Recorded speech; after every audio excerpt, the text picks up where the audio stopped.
Hello guys and welcome to coach.sobism। हमने हमारी last videos में स्ट्रक्चर्स के बारे में पढ़ा था कि कैसे हम उन्हें बनाते हैं और उसमें क्या क्या होता है। सारे एलिमेंट्स हमने समझे थे स्ट्रक्चर के। आज हम यूनियन को पढ़ने वाले हैं। और यूनियन में क्या होता है, यूनियन एक स्ट्रक्चर का ही भाई मान लो, ठीक है। स्ट्रक्चर से ही बना है यूनियन। स्ट्रक्चर्स में क्या होता था, अलग अलग डेटा एलिमेंट्स को हम साथ में कंबाइन कर सकते थे और वो डिफरेंट टाइप्स के भी होते थे।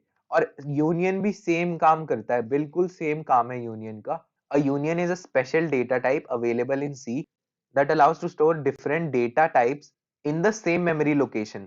ठीक है, तो ये सेम मेमोरी लोकेशन पे अलग डेटा आइटम्स को सेव कराता है। अभी मैं ये समझाऊंगा। You can define a union with many members but only one member can contain a value at a given time. ठीक है, तो यूनियन के अंदर भी हम बहुत सारे मेंबर्स बना सकते हैं। ये यूनियन का आपका डेफिनेशन है और उसका ये सिंटैक्स है। इस सिंटैक्स को आप देखो, ये बिल्कुल ही सेम है स्ट्रक्चर जैसा। बस यहाँ पर आप यूनियन लिख रहे हो, आप स्ट्रक्चर की जगह यहाँ पर यूनियन लिख रहे हो और यूनियन का एक टैग डाल रहे हो, तो आपका यूनियन बन जाएगा। और यूनियन का टैग मान लो वो बुक्स ही है, ठीक है। तो आप बुक्स का एक यूनियन बनाना चाहते हो, तो आपने बुक्स बना दिया, मतलब वो आपका यूनियन टैग हो गया। और यहाँ पर आप अलग अलग वेरिएबल्स भी डाल सकते हो। सेम चीज है ये, और वैसे ही मेंबर डेफिनेशन होती है। लेकिन इसमें डिफरेंस क्या है, डिफरेंस ये है कि आप डिफाइन तो बहुत सारे कर सकते हो, यहाँ पर आप 4 5 6 10 भी कर लो, लेकिन बस एक मेंबर में आपकी वैल्यू सेव होगी। और उसमें से कोई एक ही मेंबर जगह ले रहा होगा, मतलब मेमोरी लोकेशन ले रहा होगा। इसमें से किसी एक मेंबर की मेमोरी लोकेशन होगी और उसी को ये सारे शेयर कर रहे हैं। एक टाइम पे कोई एक ही रह सकता है उसमें। अभी हम देखेंगे कि ये कैसे होता है। Unions provide an efficient way of using same memory location for multiple purpose। तो आप देखो यहाँ पर यूनियन बनाया क्यों गया, अगर मान लो आपके पास जगह कम है, ठीक है, आप एक स्ट्रक्चर बनाते हो, तो वो कितनी मेमोरी लेता होगा, अलग अलग टाइप के मेंबर्स हैं और सबकी एक एक मेमोरी एलोकेट हो जाती है हमारे मेमोरी ब्लॉक में। तो लेकिन यूनियन में क्या होता है, इसमें से जो सबसे बड़ा होता है, मान लो आप एक कैरेक्टर एरे बना रहे हो जो आपका 100 एलिमेंट्स का है। 100 एलिमेंट मतलब 100 कैरेक्टर सेव कर सकता है, तो उसका साइज 100 है। और आप एक इंटीजर टाइप का मेंबर बना रहे हो, वो तो आपकी 4 बाइट्स लेगा, फ्लोट भी आपकी 4 बाइट्स ही लेता है। तो आपके ये जो मेंबर्स है ये छोटे छोटे हैं। लेकिन आपका जो एरे था, जो कैरेक्टर एरे था, जो एक स्ट्रिंग स्टोर करने वाला था, उसकी 100 थी। तो हमारे स्ट्रक्चर में क्या होता है, उन सबका ऐड हो जाता है, क्योंकि वो सारे अपनी अपनी एक जगह ले लेते हैं। लेकिन इसमें जो हमारे मेंबर्स होते हैं, उनमें से जो सबसे बड़ा होता है वो अपनी जगह लेता है। मतलब यहाँ पर सबसे बड़ा मान लो कैरेक्टर एरे होगा जो 100 बाइट्स लेता है, तो 100 बाइट्स की मेमोरी पूरे यूनियन के लिए होगी। ठीक है, पूरा यूनियन मिला के 100 बाइट्स लेगा और उसी पे जब भी जिसका मन होगा वो रह लेगा, और उसी मेमोरी पे सारे रहेंगे। मतलब इनमें से कोई एक ही रह सकता है। ये क्या बोलता है, you can define a union with many members but only one member can contain a value at a given time. एक टाइम पे एक ही रह सकता है। अभी मैं ये चीज बहुत अच्छे से आपको समझाने वाला हूँ। हम चलते हैं अपने कोड पे और देखते हैं कि कैसे यूनियंस को हम बनाते हैं और कैसे वो एक ही मेमोरी पे सारे काम कर रहे होंगे। यहाँ पर मैंने 2 3 कोड्स लिखे हैं यूनियन के, जिससे मैं आपको समझाऊंगा कि यूनियन कैसे बनता है और उसके सारे एलिमेंट्स को भी धीरे धीरे आपको समझाऊंगा। और एंड में जाके हम एक डिफरेंस भी करने वाले हैं। हम देखेंगे कि स्ट्रक्चर और यूनियन में डिफरेंट क्या क्या है। तो सबसे पहले आप यहाँ पर ये देखो कि आपने इंक्लूड कराई stdio.h और string.h फाइल्स। उसके बाद यहाँ पर आपने क्या बनाया, आपने एक यूनियन बनाया और उसे यूनियन टैग क्या दिया, डेटा। तो ये डेटा एक डेटा टाइप आपका अलग से बन गया। और उस डेटा टाइप में क्या क्या है, एक इंटीजर है, एक फ्लोट है और एक स्ट्रिंग है जो 20 बाइट्स की है। ठीक है, तो यहाँ पर ये कैरेक्टर स्ट्रिंग 20 बाइट्स की है। फ्लोट आपका 4 बाइट का होगा या फिर 8 बाइट का होता है, लेकिन मान लो यहाँ पर 4 बाइट्स होगा, ये भी आपका 4 बाइट्स होगा, लेकिन ये आपका 20 बाइट्स होगा। ठीक है, तो आपकी 20 बाइट्स की मेमोरी बनने वाली है। यहाँ पर हमने एक स्ट्रक्चर भी बनाया है। ये स्ट्रक्चर क्या कर रहा है, इस स्ट्रक्चर का टैग है डेटा 1 और इसमें भी एक इंटीजर है आई, इसमें एक फ्लोट है एफ और आपका स्ट्रिंग क्या है एसटीआर। तो आपकी सेम टाइप का आपका एक स्ट्रक्चर बना और एक यूनियन बना। आपको यूनियन समझ आ गया होगा, वो स्ट्रक्चर जैसा ही होता है, बस उसमें नाम आप यूनियन लिख दोगे तो वो एक यूनियन बन जाएगा। और उसके आगे आप देखो क्या है, मेन फंक्शन में हम क्या बोल रहे हैं, यूनियन डेटा और आपका डेटा ये आपका वेरिएबल है। ठीक है, तो डेटा टाइप का आपका एक वेरिएबल बन गया जिसका नाम हमने डेटा रखा है। ये दोनों अलग क्यों है, यहाँ पर ये लोअर केस है, यहाँ पर ये अपर केस है, तो ये दोनों अलग माने जाएंगे। अब देखो स्ट्रक्ट टाइप का भी एक डेटा है हमारा, उसका नाम हमने डेटा वन रखा है, तो स्ट्रक्ट डेटा वन टाइप का एक आपका डेटा वन भी बन गया। तो आपके दो वेरिएबल्स बने हैं, एक यूनियन का है और एक स्ट्रक्चर का है। अब आप मेमोरी देखो, मेमोरी ऑक्यूपाइड बाय डेटा और memory occupied by data one. यहाँ पर परसेंटेज डी करके हमने क्या किया है, साइज ऑफ ऑपरेटर का यूज किया है। साइज ऑफ ऑपरेटर क्या करता है, उसके अंदर जो ऑपरेंड होता है उसका रिटर्न कर देता है साइज हमारे बाइट्स में। तो वही चीज हम प्रिंट कराकर अब देखने वाले हैं, इसे आप सेव करके रन कराओ।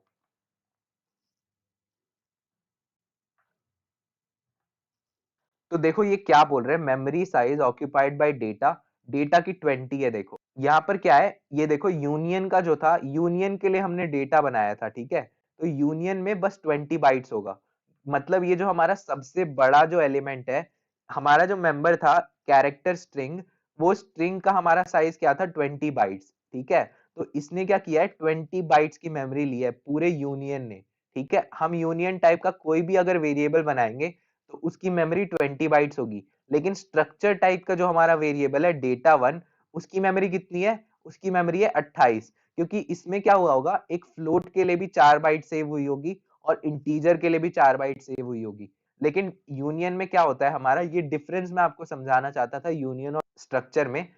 यूनियन में हमारा होता है इसके लिए मेमोरी एलोकेट हो जाएगी, और क्या बोलेगा ये, आपको इन तीनों में से जो भी यूज करना होगा, जब आप इसे यूज करोगे तो ये उस मेमोरी पे बैठ जाएगा, जब आप इसे यूज करोगे तो ये उस मेमोरी पे बैठ जाएगा, और जब आप इसे यूज करोगे तो ये भी उस मेमोरी पे बैठ सकता है। इसीलिए हम सबसे बड़े एलिमेंट की मेमोरी लेते हैं।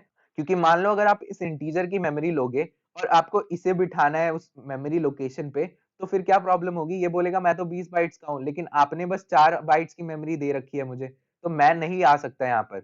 इसीलिए हम ग्रेटेस्ट एलिमेंट, मतलब जो सबसे ज्यादा मेमोरी ले रहा है, उसके लिए हम बनाते हैं। तो यूनियन हमारा क्या होता है, कम मेमोरी लेता है, ये मिनिमम पॉसिबल मेमोरी में सारे काम करवाने के लिए बना है। मिनिमम पॉसिबल मेमोरी मतलब ये STR20 है, तो आपकी 20 बाइट्स का तो आपको चाहिए ही, इससे कम में आपका हो नहीं पाएगा काम। इसीलिए आपने यूनियन को 20 बाइट्स का बना दिया। तो आई होप आपको समझ आया हो, यूनियन में हमारा एफिशिएंट मेमोरी यूज होता है। मेमोरी को हम, मेमोरी की अगर आपके पास कमी है तो आप यूनियन बनाओगे। यूनियन वैसे बहुत कम ही बनाया जाता है, हम नॉर्मली स्ट्रक्चर से ही डील करते हैं, और इसीलिए स्ट्रक्चर्स को बहुत डेप्थ में पढ़ाया जाता है। यूनियन इतने डेप्थ में नहीं पढ़ाया जाता, लेकिन मैं आपको सारी चीजें बताऊंगा और बिल्कुल सिंपल अंडरस्टैंडिंग में बताऊंगा। तो आपको ये चीजें पहले समझ आ गई कि मेमोरी साइज इनका अलग अलग होता है, और दूसरे प्रोग्राम में मैं आपको और नई चीजें दिखाने वाला हूँ। तो देखो यहाँ पर क्या हो रहा है, यहाँ पर भी एक स्ट्रिंग बनी, स्ट्रिंग डॉट एच, और यहाँ पर stdio डॉट एच हमने इंक्लूड कराई है, और यहाँ पर भी एक यूनियन बनाया है, और उस यूनियन का टैग क्या है, वो डेटा है, ठीक है। तो उस डेटा में क्या होता है, एक इंटीजर सेव होता है आई, और उसमें फ्लोट होता है एफ, और एक स्ट्रिंग होती है जो 20 बाइट्स की है। तो यहाँ पर स्ट्रिंग भी बन गई।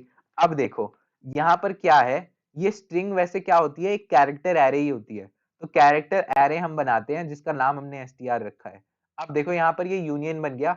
सिंटैक्स आप ध्यान रखना बिल्कुल स्ट्रक्चर जैसा ही है, बस यहाँ पर यूनियन रखना होता है, और आपको नाम अपने हिसाब से जो भी टैग डालना है आप डाल सकते हो। तो आपने क्या किया, अब आपने एक वेरिएबल बनाया, डेटा टाइप का आपने एक वेरिएबल बनाया जिसका नाम डेटा ही है, लेकिन यहाँ पर डी छोटा है तो ये हो जाएगा काम। तो आपका डेटा बन गया। यहाँ पर आपने क्या बोला, data dot I equals 10, data dot F equals 220.5, data dot S T R, उसे आप S T R C P Y से करवाओगे। हमने देखा था स्ट्रक्चर में भी यही काम होता था, और बिल्कुल सेम है ये। इसमें भी जब हम मेंबर्स को एक्सेस करते हैं तो ऐसे ही करते हैं, हमारा ये डॉट लगता है और इस ऑपरेटर से हमारा ये आई एक्सेस हो जाएगा, और एक्सेस होके उसकी वैल्यू हमने 10 कर दी, और एफ की वैल्यू हमने 220.5 कर दी, और str पे जो हमारी वैल्यू है वो हमने डाल दी सी प्रोग्रामिंग। तो आई होप आपको समझ आ रहा होगा कि ये जो हमारा यूनियन होता है ना, ये भी बिल्कुल सेम होता है, और इसमें हमने सारी चीजें प्रिंट कराई है सेम टाइप से, कि हमारा परसेंटेज डी करके ये हो गया, परसेंटेज एफ करके ये हो गया, और परसेंटेज एस करके हमारा ये data dot S T are हो गया। तो ये बिल्कुल सेम हमारा स्ट्रक्चर जैसा था, इसे मैं प्रिंट कराकर आपको दिखाता हूँ। जादू जो होने वाला है, ये जादू क्या है, इसमें क्या हो रहा है देखो, हमने डेटा वन, हमने डेटा जो आई है, आई की वैल्यू हमने 10 डाली थी, लेकिन यहाँ प्रिंट क्या हुई है, 19178, ये हमारी एक ट्रैश वैल्यू प्रिंट हुई है। और एफ पे क्या प्रिंट हुई है, एफ पे देखो हमारी एक और दूसरी ट्रैश वैल्यू प्रिंट हुई है।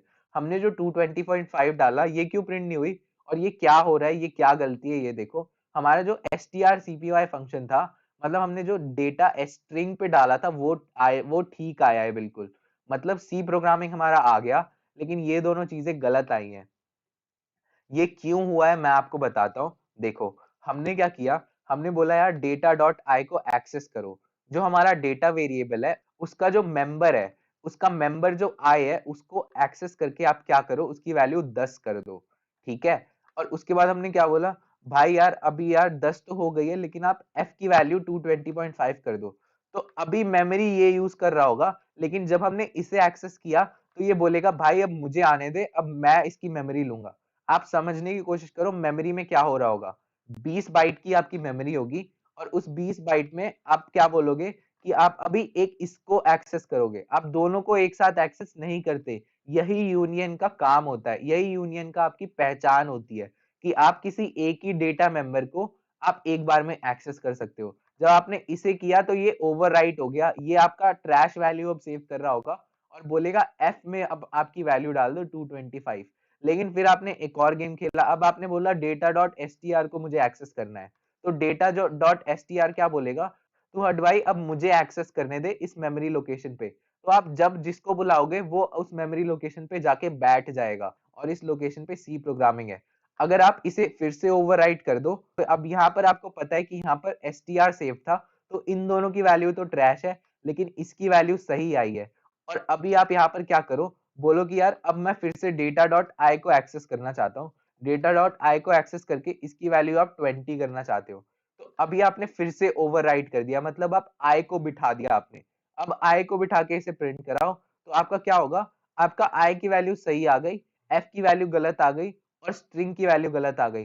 अब आप बोलो कि यार फिर से मुझे ओवरराइट करना है। अब आप आई नहीं, अब आप एफ को बिठाना चाहते हो और इसे 34.4 वैल्यू देना चाहते हो। तो अब आप इसे फिर से प्रिंट कराओ। तो इसमें क्या, इसमें एरर आ रहा है क्योंकि ये डी मैंने कर दिया, इसको एफ करना होगा।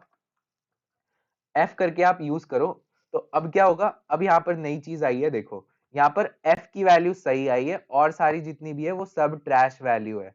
तो यही हमारी प्रॉब्लम होती है, जब हम ये ओवरराइट करते रहते हैं ना, तो ऐसे आता है। तो आई होप आपको ये समझ आया हो कि बस एक ही मेमोरी, मतलब एक ही मेंबर को हम एक बार में यूज कर सकते हैं अपनी मेमोरी पे, क्योंकि हमने शॉर्टेस्ट पॉसिबल मेमोरी को यूज करके इस यूनियन को बनाया है। चलो, तो यूनियन हमारा हो गया, यूनियन की सारे मेंबर्स को आप समझ गए।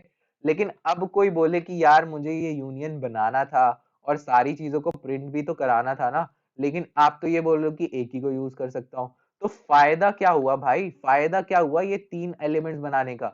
जब हम एक ही यूज कर सकते हैं तो फायदा क्या हुआ तीनों को बनाने का?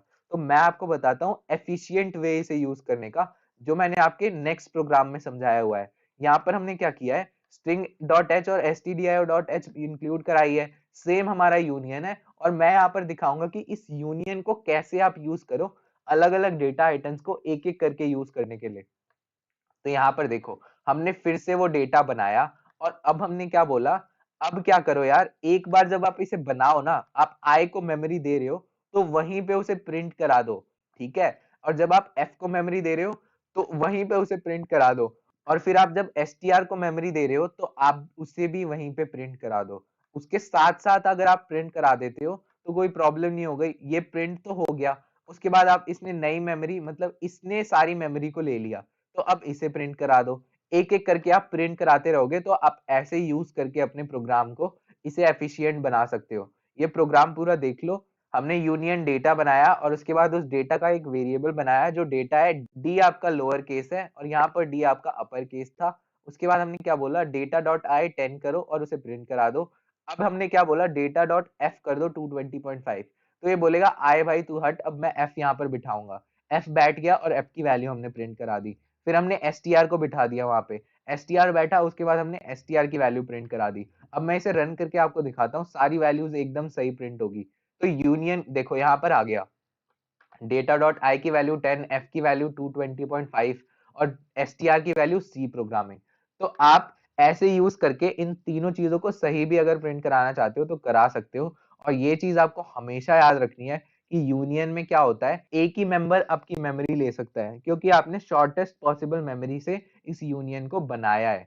यूनियन का काम ही यही होता है। और स्ट्रक्चर और यूनियन का थोड़ा बहुत डिफरेंस आपको समझ आया होगा, यहाँ पे मैंने दिखाया भी है फर्स्ट प्रोग्राम में। यूनियन और स्ट्रक्चर बना के इनकी मेमोरी अलग अलग होती है। और अब मैं आपको एक स्ट्रक्चर और यूनियन का एक डिफरेंस रिटन फॉर्म में दिखा देता हूँ। तो यहाँ पर देखो मैंने कैसे बताया है, स्ट्रक्चर और यूनियन की अलग अलग जो चीजें हैं उनके हिसाब से यहाँ पर डिफरेंस है। तो यहाँ पर होता क्या है, जब जो हमारा स्ट्रक्चर होता है ना, उसका जो कीवर्ड होता है, the keyword struct, STRUCT is used to define a structure. और कीवर्ड यूनियन कर दोगे तो वो यूनियन बन जाएगा। स्ट्रक्चर और यूनियन में डिफरेंस ये होता है, आप स्ट्रक्ट लिखोगे ना तो वो एक स्ट्रक्चर बन जाएगा, और आप यूनियन लिखोगे तो वो एक यूनियन बन जाएगा। और सारी चीजें उसमें सेम होती है, मतलब सेम तरीके से उसे डिफाइन करना होता है। उसके बाद साइज की बात यहाँ पर करी है। साइज की बात में ये क्या बोलता है, when a variable is associated with a structure, the compiler allocates the memory for each member. मतलब सारे मेंबर्स के लिए एक एक मेमोरी एलोकेट हो जाती है। The size of structure is greater than और equal to the sum of sizes of all its member. मतलब ग्रेटर या इक्वल ही होगा सम के, मतलब हम सम करेंगे इसके सारे मेंबर्स का, तो उससे या तो ग्रेटर होगा या इक्वल होगा।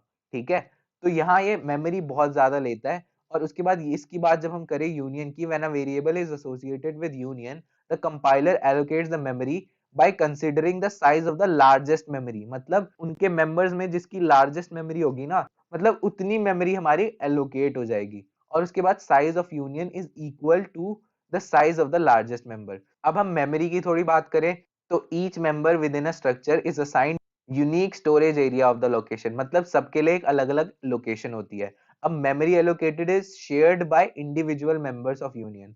मतलब इसमें जो मेमोरी होती है वो शेयर होती है यूनियन में, और स्ट्रक्चर में क्या होती है वो अलग अलग होती है। तो हमारा जो वैल्यू ऑल्टरिंग है, altering the value of member will not affect other members of the structure. तो स्ट्रक्चर में कोई प्रॉब्लम नहीं होती, लेकिन अगर आप यूनियन में किसी एक की वैल्यू को ऑल्टर कर दोगे तो आपकी सबकी वैल्यू ऑल्टर हो जाएगी और कुछ ना कुछ प्रॉब्लम्स आने लगेंगी। जब हम एक्सेस करते हैं मेंबर्स को, तो उसके लिए क्या होता है, individual member can be accessed at a time. मतलब यहाँ पर एक मेंबर को आप एक बार कहीं पे भी एक्सेस कर सकते हो, लेकिन यहाँ पर क्या होता है, only one member can be accessed at a time. Union में एक बार में एक ही मेंबर को आप एक्सेस कर सकते हो। और इनिशियलाइजेशन ऑफ मेंबर्स क्या होता है, several members of a structure can initialize at once. मतलब आपको जो मेंबर्स है उन्हें एक बार में सबको ही इनिशियलाइज करना है, तो आप कर सकते हो। हमने देखा भी था स्ट्रक्चर में कैसे हम इनिशियलाइज करते थे, लेकिन यहाँ पर बस एक ही मेंबर को आप इनिशियलाइज कर सकते हो, और उसके बाद उसकी वैल्यू प्रिंट कराओगे। जब आप दूसरे को इनिशियलाइज करोगे ना, तो फर्स्ट की मेमोरी खत्म हो जाएगी, मतलब वो मेमोरी पे बैठ नहीं पाएगा, क्योंकि जो हमारा दूसरा जिसकी हमने मेमोरी इनिशिएट कराई है, मतलब उसकी वैल्यू इनिशिएट कराई है, तो वो जाके बोलेगा कि मैं बैठूंगा भाई मेमोरी पे, अभी मेरा काम है यहाँ पर। तो ऐसे यूनियन का काम होता है और स्ट्रक्चर का काम होता है।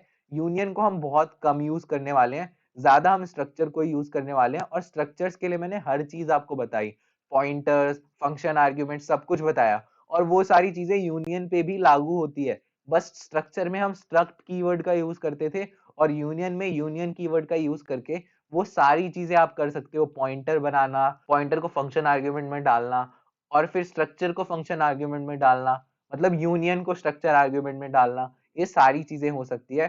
स्ट्रक्चर बना के हमने बहुत ज्यादा अच्छा काम किया था। हम रियल लाइफ इश्यूज से डील कर सकते थे स्ट्रक्चर बना के। हम एक पूरा रिकॉर्ड रख सकते थे किसी स्टूडेंट का, कहीं पे भी, किसी भी, अगर आप किसी कंपनी में एक एम्प्लॉय हो, तो एम्प्लॉय का भी सारा जितना भी आपका एक रिकॉर्ड होता है वो आप स्ट्रक्चर से बना सकते थे। तो स्ट्रक्चर बहुत काम की चीज है। और आई होप आपको पूरा स्ट्रक्चर और यूनियन का कॉन्सेप्ट समझ आया हो। और आप लाइक करना इस वीडियो को, और जाके सब्सक्राइब करो मेरे चैनल को जरूर, और देखो सारी वीडियोस और प्लेलिस्ट की मैंने यहाँ पर क्या क्या बना रखा है। और मैं यहाँ पर कोडिंग रिलेटेड वीडियोस डालता रहता हूँ, तो लोगों के साथ शेयर करो, रेलेवेंट लोग जितने भी हैं सबके साथ शेयर करो। तो गाइज मैं कमिंग वीडियोस में और कॉन्सेप्ट्स आपको पढ़ाऊंगा। So thank you and I will see you in the next video.